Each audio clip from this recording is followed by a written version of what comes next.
गिरामी कदर बुजुर्गान मोहतरम और अजीज़ साथियों, इस दुनिया में जितने भी इंसान हैं दो किस्म पर हैं। या तो अल्लाह तबारक व ताला को एक मानते हैं या फिर उसको नहीं मानते हैं और उसके साथ शरीक करते हैं। जो भी अल्लाह रब्बुल आलमीन को मानता है उसका इनकार उसको मानता है, उसको कबूल करता है, उसके लिए रसूल अकरम सल्लल्लाहु ताला अलैहि वसल्लम ने इरशाद फरमाया कि मन क़ाल ला इलाहा इल्लल्लाह दखलल जन्नह, जिसने दिल से अल्लाह को एक माना वो जन्नत में दाखिल होगा। 100 साल का काफिर अगर कुफ्र में अपनी ज़िंदगी गुजार दे और एक मर्तबा खाली इस कलमे को दिल से पढ़ ले और अल्लाह को एक मान ले, वो जन्नत में जाएगा। और नाऊज़ु बिल्लाह अगर कोई बंदा इसका इनकार कर दे तो वो जहन्नम में होगा। तो इतना बड़ा कलमा कि जो जन्नत और जहन्नम का फ़ैसला करने वाला है, तो वो कोई ज़बानी जमा खर्च नहीं होगा। इसके पीछे बहुत सारी चीज़ें होगी कि खाली आदमी ज़बान से कलमा पढ़ दे। हज़रत नबी करीम सल्लल्लाहु ताला अलैहि वसल्लम के ज़माने में मुनाफिकीन ने ज़बान से कलमा पढ़ा था और वो पढ़ने के साथ साथ नमाज भी पढ़ते थे, हुजूर के साथ उठते थे, बैठते थे, सब कुछ। लेकिन उन लोगों के बारे में कुरान करीम ने ऐलान किया इन्नल मुनाफिकीन फ़िद दरकिल अस्फली मिनन नार, कि मुनाफिकीन जहन्नम के सबसे निचले तबके में जाएंगे। तो दो किस्म के लोग दुनिया में रहते हैं, मानने वाले ने, नहीं मानने वाले ने। इतना बड़ा कलमा के जिस पर जन्नत और जहन्नम का फ़ैसला है, तो ज़ाहिरी बात है कि मानने वालों की ज़िंदगी भी अलग होगी, न मानने वालों की ज़िंदगी भी अलग होगी। मानने वाला भी खाता है, न मानने वाला भी खाता है, लेकिन दोनों में फ़र्क। मानने वाला भी निकाह और शादी करता है, न मानने वाला भी शादी करता है, लेकिन दोनों में फ़र्क। मानने वाला भी चलता है, न मानने वाला भी चलता है, दोनों में फ़र्क। बज़ाहिर इंसानों में कोई फ़र्क नहीं, हर एक के दो पाँव, हर एक के दो पैर, हर एक के दो हाथ, हर एक की दुआ के सब कुछ एक जैसा, लेकिन फ़र्क इंसान की आदतों से होगा कि किसने कलमा किस हद तक पढ़ा है। तो ये कोई ज़बानी जमा खर्च नहीं है। खैबर के मौके पर रसूल अकरम सल्लल्लाहु ताला अलैहि वसल्लम खैबर का किला फ़तह करने के लिए पहुँचे। कई रोज़ गुजर गए लेकिन खैबर का किला फ़तह नहीं हो रहा है। बहुत दिन गुजर गए। बाहर सहाबा बैठे हुए थे। हज़रत नबी पाक सल्लल्लाहु अलैहि वसल्लम खैबर के किले के बाहर है और खैबर के पूरे किले को सहाबा ने मुहासरा किया हुआ है, घेरा हुआ है चौं तरफ से। अचानक एक दिन एक यहूदी, जिसमें उसका चेहरा काला कलोटा, उसके जिस्म से बदबू आ रही है और वो यहूदियों की बकरियां चराया करता था। यहूदी ने उसको नौकर रखा था बकरियां चराने के लिए, चरवाहा था। वो बाहर आया, उसको ये बात मालूम थी कि यहाँ पर हिजाज से मुसलमानों का बादशाह पहुँचा है और उसकी कुव्वत और ताकत का एक दबदबा है, एक रौब है। यसरिब का वो बादशाह है। यसरिब मदीना का पुराना नाम है।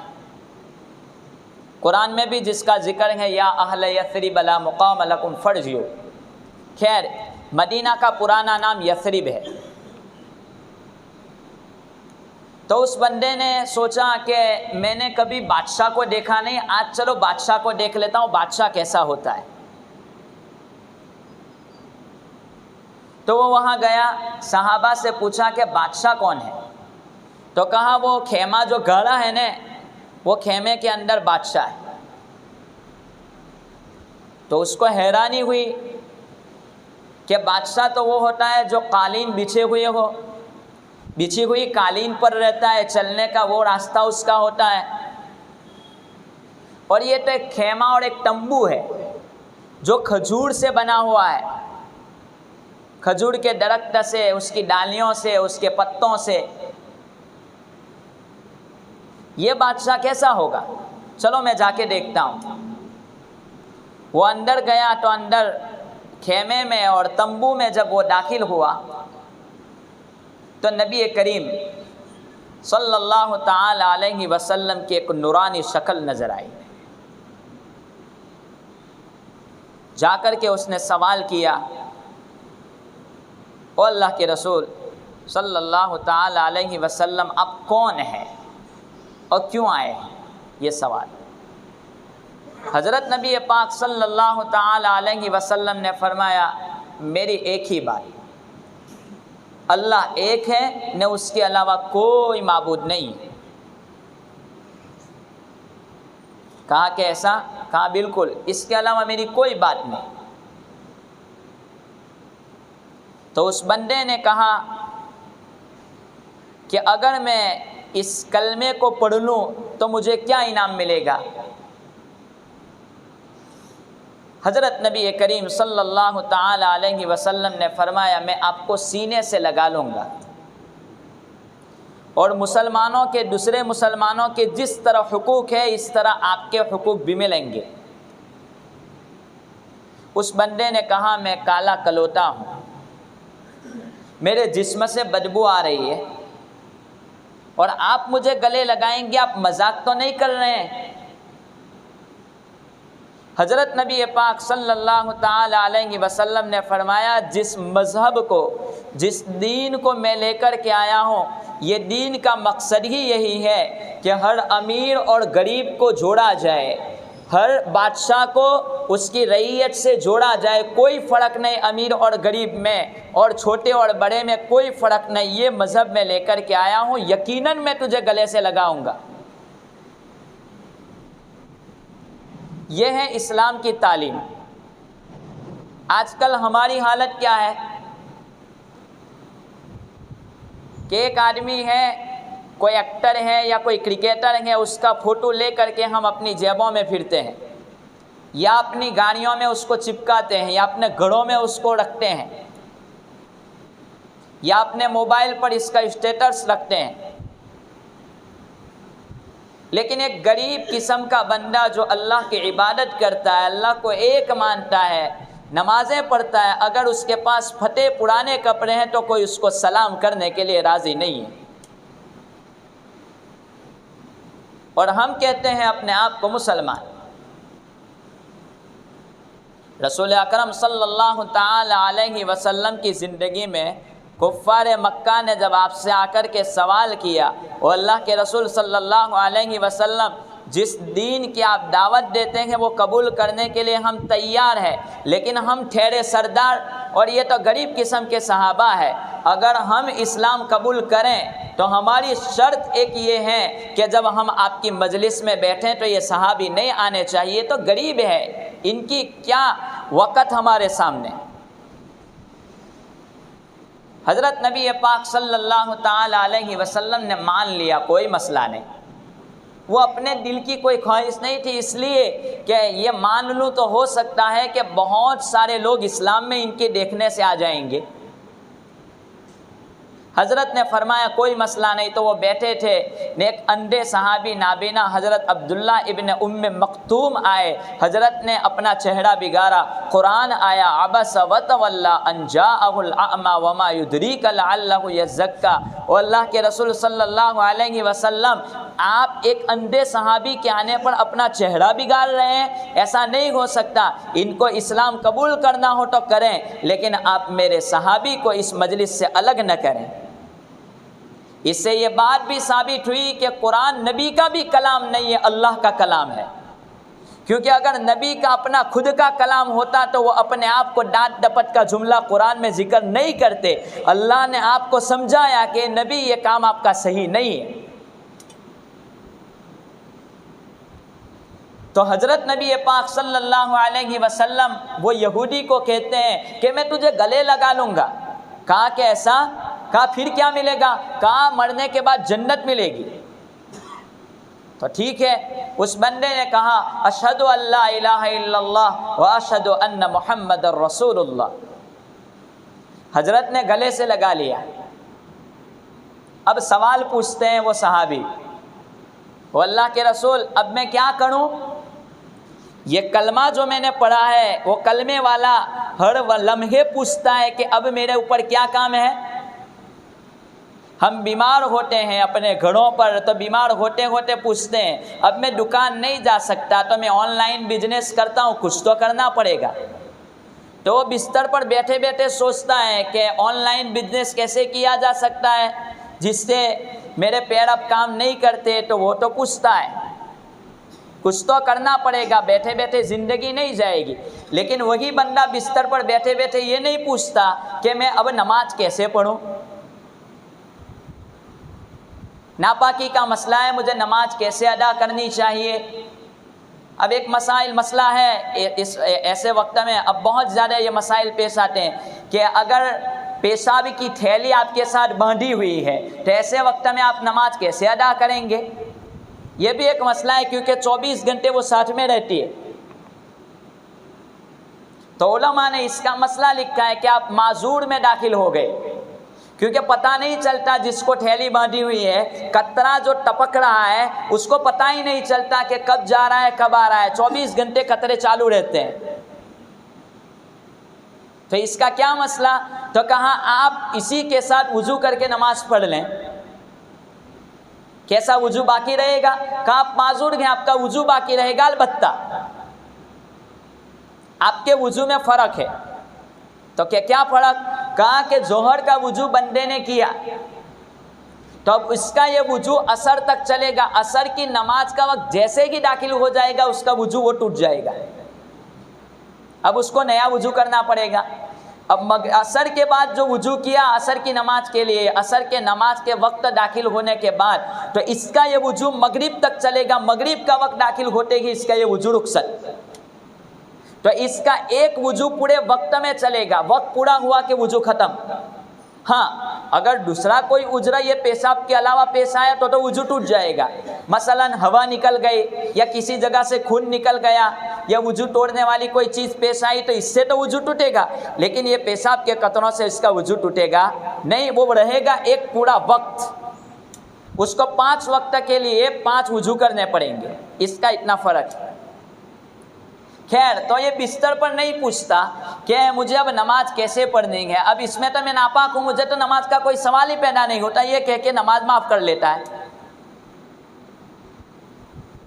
तो हज़रत नबी पाक सल्लल्लाहु अलैहि वसल्लम ने फरमाया, अभी नमाज का वक्त नहीं है और आपके पास इतना माल भी नहीं है कि आप ज़कात अदा करो, हज का वुकू भी अभी तक हुआ नहीं है, हज का मसला उस वक्त हज की फ़र्जियत उतरी नहीं थी, तो हज का मसला भी नहीं है, ये तमाम चीज़ें नहीं है, और रमज़ान का महीना भी नहीं है कि आप रोज़े रखो। तो क्या अल्लाह के रसूल अभी क्या हुक्म है मेरे ऊपर, अब मैं क्या करूं, मैं तो अब इस्लाम में दाखिल हो गया, फ़र्क होना चाहिए। अल्लाह के रसूल सल्लल्लाहु अलैहि वसल्लम ने फरमाया, सामने छावनी में मुसलमान तलवारों के साए में है, आप वहाँ जाइए। कहा कि क्या मिलेगा, कहा कि 2 चीज़ें होगी अल्लाह के रसूल, या तो मैं फ़तह करके आऊँगा, माले गनीमत लेकर के आऊँगा, या फिर तो कहा कि या तो फिर मैं शहीद हो जाऊँगा। तो कहा क्या मिलेगा, तो कहा आप शहीद हो जाएंगे, अल्लाह तबारक व ताला आप अपने जिस्म को जो गंदा कहते हैं, अल्लाह तबारक व ताला उसको जन्नत की खुशबू से बदल देगा। आपका चेहरा जो काला कल होता है, आपके चेहरे को अल्लाह मुनव्वर करेगा और आप जन्नतुल फिरदौस में जगह पा लेंगे।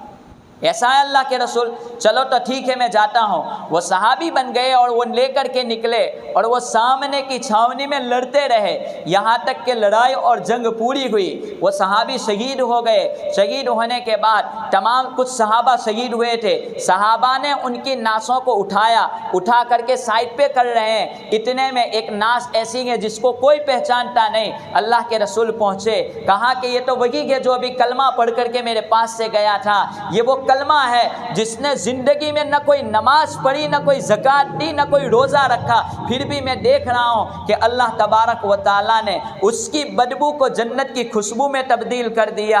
अल्लाह रब्बुल आलमीन ने उसके काले चेहरे को जन्नत के नूर से मुनव्वर कर दिया और रब्बुल आलमीन ने इसको जन्नतुल फिरदौस में पहुँचा दिया है। कहा कि ये बात है, ये पहुँच गया, मैं देख रहा हूँ ये जन्नत में फिर रहा है। तो मैं ये कह रहा हूँ कि ईमान वाले के हर वक्त के कोई ना कोई काम है, कोई ज़बानी जमा खर्च नहीं है। ऐसा नहीं है कि पढ़ने वाला कलमा पढ़ने वाला भी नमाज न पढ़े ने, न पढ़ने वाला भी नमाज नहीं पढ़े, कलमा न पढ़ने वाला भी रोज़े न रखे ने, कलमा पढ़ने वाला भी रोज़ा न रखे, कलमा न पढ़ने वाला भी लोगों को धोखा दे और सूदी कारोबार करे, और कलमा पढ़ने वाला भी सूदी कारोबार करे। इतना कलमा है जामे ला इलाहा इल्लल्लाह मुहम्मदुर रसूलुल्लाह, जब दिल में बंदा पढ़ लेता है उसको, तो उसका जिस्म इसकी गवाही दे देता है कि ये मोमिन है। आप ग्लास पानी का भरते हैं, ठंडा पानी उसमें डाल देते हैं, तो पानी डालने के बाद अंदर से पता चलता है कि पानी बाहर से अंदर कितना बड़ा, आधा ग्लास, पौना ग्लास या पूरा ग्लास बड़ा है, तो ठंडा पानी बाहर गवाही देता है कि इतना पानी इस ग्लास में भरा हुआ है। तो इंसान के दिल में ईमान उतर जाता है तो उसका जिस्म गवाही देता है ये कि हुजूर का उम्मती है, ये कलमा वाला है। अगर हमारा जिस्म गवाही नहीं देता है तो अंदर का ईमान पड़ा हुआ है, ठंडा नहीं है, ईमान हकीकी मानों में उतरा ही नहीं है। जब एक पानी गवाही दे देता है तो एक मोमिन बंदा जिस्म से गवाही नहीं दे सकता कि मैं मोमिन हूं। उसकी नमाज, उसकी दुकान, उसका कारोबार, उसका लेन देन ये गवाही नहीं दे सकता कि मैं मोमिन हूं। जरूर गवाही देता है। तो ये कोई ज़बानी जमा खर्च नहीं है। हम ये समझते हैं कि ये हमने पढ़ लिया, और मैं समझा चुका कि ज़बानी जमा खर्च मुनाफिकीन के पास था। तो मोमिन बंदा दुनिया के जिस कोने में भी जाएगा उसका एक तकाजा है ईमान का, कलमे का, कि तौहीद क्या चीज़ है, खुदा कौन है। हज़रत उवैस करनी रहमतुल्लाहि अलैह, हज़रत नबी पाक सल्लल्लाहु ताला अलैहि वसल्लम ने अपनी ज़िंदगी में वसीयत की थी कि जब आप उवैस करनी को मिलें सहाबा से, तो उनसे मेरी उम्मत के लिए दुआ करवा लेना, और ये मेरा जो कपड़ा है वो कपड़ा उवैस करनी को हदिया दे देना। ये बात हज़रत ने फरमाई थी। वाक़या बहुत लंबा है, मैं मुख्तसर ज़िक्र कर दूँ। हज़रत उवैस करनी रहमतुल्लाह अलैह से सहाबा मिलने के लिए पहुँचे हैं, तो वहाँ उनके गांव में जाकर के पूछा उवैस करनी कहाँ मिलेंगे।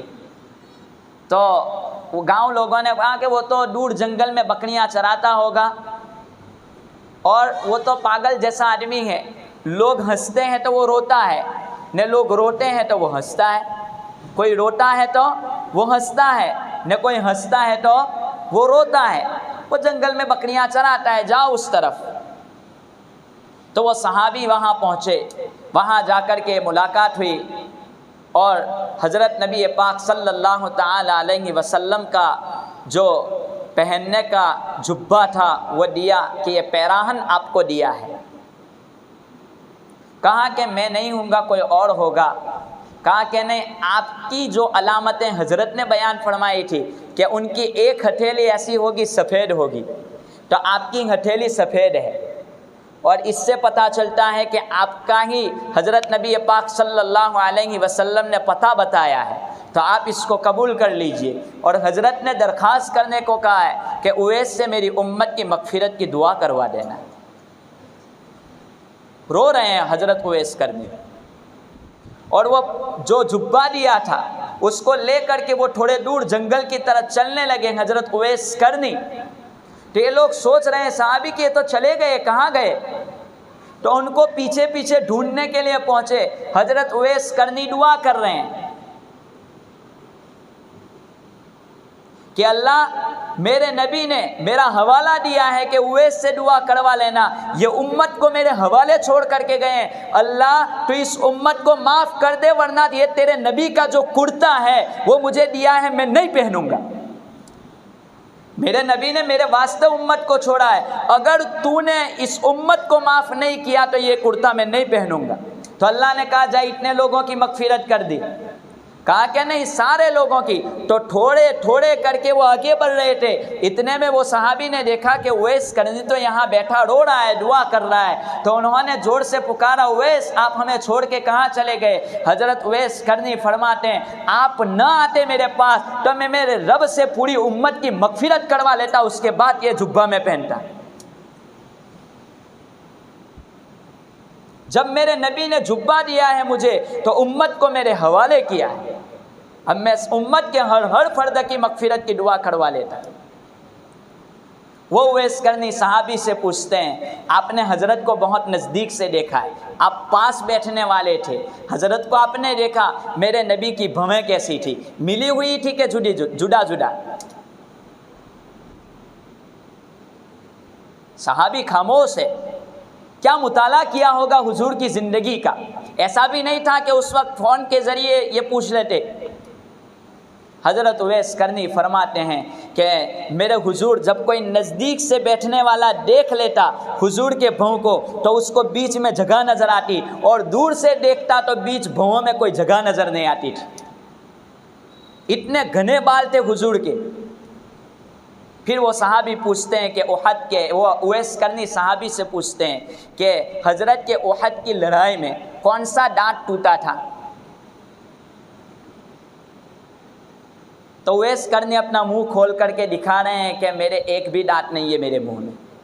कहा कि ये कैसे हुआ।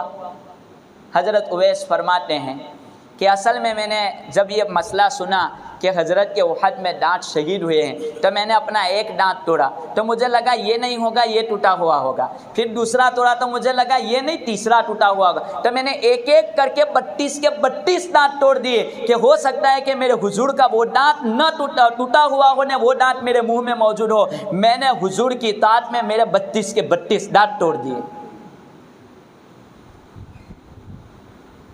आदमी कौन से भी कोने में चले जाए, उसके जिस्म से जब कलमा पढ़ लेता है तो मोहब्बत के आसार नज़र आते हैं कि कौन नबी का है, कौन अल्लाह को चाहने वाला। हम सब ने कलमा पढ़ा है, लेकिन हमारा जिस्म इस बात की गवाही से अभी अधूरा है कि कौन मोमिन है न कौन नहीं है। तो मेरे अजीज़ो, हज़रत नबी पाक सल्लल्लाहु ताला अलैहि वसल्लम ने, मैंने शुरू में जो हदीस पढ़ी, हज़रत ने फरमाया मन क़ाल ला इलाहा इल्लल्लाह दखलल जन्ना, जिसने दिल से इस कलमे को पढ़ लिया वो जन्नत में चला जाएगा। तो ज़बानी तो मुनाफिक पढ़ते थे, हम ज़बानी नहीं पढ़ते, हम दिल से पढ़ते हैं। और जब बंदा दिल से पढ़ता है तो उसका जिस्म गवाही दे देता है कि ये मोमिन है। फ़कीर का जिस्म गवाही दे देता है कि ये फ़कीर है। उसका रुआ रुआ कहता है कि मैं फ़कीर हूँ, मैं मांगने वाला हूँ, मुझे दे दो कुछ भी। मोमिन का रुआ रुआ कह देता है कि मैं मोमिन हूँ, मेरी आँख गुनाह नहीं कर सकती, मेरी तिजारत धोखे वाली नहीं हो सकती। इन तमाम चीज़ों से आजकल हम ये समझते हैं कि क्या करें मौलवी साहब, अब वो दौर नहीं रहा, अब हर जगह पर जुआ और हर जगह पर धोखा और ये तमाम काम चल रहे हैं, तो इसमें हम खालिस तौहीद कैसे पैदा कर सकते हैं। जैसे कि मुफ्ती शफी साहब ने एक बात लिखी है कि अब तो जहर भी खालिस नहीं मिलता। एक बंदा कहता है कि यहाँ तो घी वो भी खालिस नहीं है और तेल भी खालिस नहीं है, आटा भी खालिस नहीं है, तो मैं जहर ला करके पी जाता हूँ कि ये दुनिया में रहना कैसा। तो वो बंदा जहर लाया और जहर पी करके बैठा है, मरने का इंतज़ार कर रहा है कि चलो जल्दी से मोटा जावे ना, मैं मर जाऊँ, लेकिन वो मरता ही नहीं है। फिर कहता है कि अब तो जहर भी खालिस नहीं रहा। तो हम ये कहते हैं कि भाई खालिस है ही नहीं, तो इस दुनियावी ज़िंदगी में हम कैसे ज़िंदगी गुजारें। मेरे भाइयों, अगर मुझे पता चल जाए कि ये दूध की दुकान में मिलावट और केमिकल वाला दूध मिलता है तो मैं कैसे खरीदूंगा? नहीं खरीदूंगा। मेरे बच्चों की ज़िंदगी का खतरा है, मेरी ज़िंदगी का खतरा है, ये केमिकल मैं नहीं खरीद सकता, मुझे तो खालिस चाहिए। तो इस दुनियावी ज़िंदगी में भी अगर बंदा ये सोच ले कि हकीकत में खालिस ईमान अल्लाह को पसंद है तो वही तभी जन्नत मिलेगी, वरना मैं जहन्नम में जाऊँगा, ये बात दिल में आ जावे तो बंदा कहेगा हकीकत में धोखा वाला काम मेरा नहीं है। वरना बात यही है कि एक यूसुफ को देख करके दुनिया की मोहब्बत में, यूसुफ के हुस्न की मोहब्बत में दुनिया की औरतें अपनी उंगलियां काट सकती है, तो हुजूर नबी पाक सल्लल्लाहु अलैहि वसल्लम और उस रब की मोहब्बत में क्या बंदा अपनी दुकान, अपने कारोबार, अपनी तिजारत, अपनी ज़िंदगी के हर तकाजे को नमाज के लिए कुर्बान क्यों नहीं कर सकता? औरतों ने हाथ काट दिए थे, अपनी उंगलियां काट दी थी सिर्फ यूसुफ के हुस्न पर। तो ये हुजूर के हुस्न पर और रब की मोहब्बत में अपनी ज़िंदगी के तकाज़ों को कुर्बान नहीं कर सकता। इसी बातों को समझाने के लिए बार बार बयानात होते हैं, इज्तिमात कायम किए जाते हैं, लोगों को जोड़ा जाता है। तो हमारा भरूच शहर का इज्तिमा आइंदा शनिचर और इतवार 30 और 31 तारीख को मरकज़ मुदाफलिया में रखा गया है। तो तमाम ही नौजवान यहाँ पहुँचने की मुकम्मल फ़िक्र करें। हर बंदा, हर फ़र्द वहाँ पहुँचने की, माँ बहनें इज्तिमा की कामयाबी के लिए दुआ करें कि अल्लाह कामयाब करे और उम्मत के हाल पर रहम फरमाए, उम्मत के लिए हिदायत का ज़रिया बनाए। और हर बंदा वहाँ पहुँचने की फ़िक्र करें कि यकीनन मेरे जज्बे में जो ईमान होना चाहिए वो नहीं है। जब तकाजा आता है मेरे ईमान के मुताबिक तो मैं जवाब नहीं दे पाता हूँ। जब मेरे सामने से गैर महरम गुजरती है तो मेरी आँख उस तरफ रुकने से हटती नहीं है। और जब कोई ईमान के खिलाफ काम आता है तो मेरा ईमान मुझे रोकता नहीं है, यकीनन कमज़ोरी है। तो जब ऐसा ईमान है तो उस ईमान के लिए मुझे ज़रूरत है कि कहीं ये मुर्तद न कर दे मुझे। इसलिए ज़रूरत है कि ऐसी जगहों पर पहुँचने की मुकम्मल फ़िक्र करें। आइंदा शनिचर और इतवार को अल्लाह तबारक व तआला हम तमाम को इन कही सुनी बातों पर अमल पैदा होने की तौफीक अता फरमाए। आमीन व आखिर दावाना अनिल हम्दुलिल्लाहि रब्बिल आलमीन।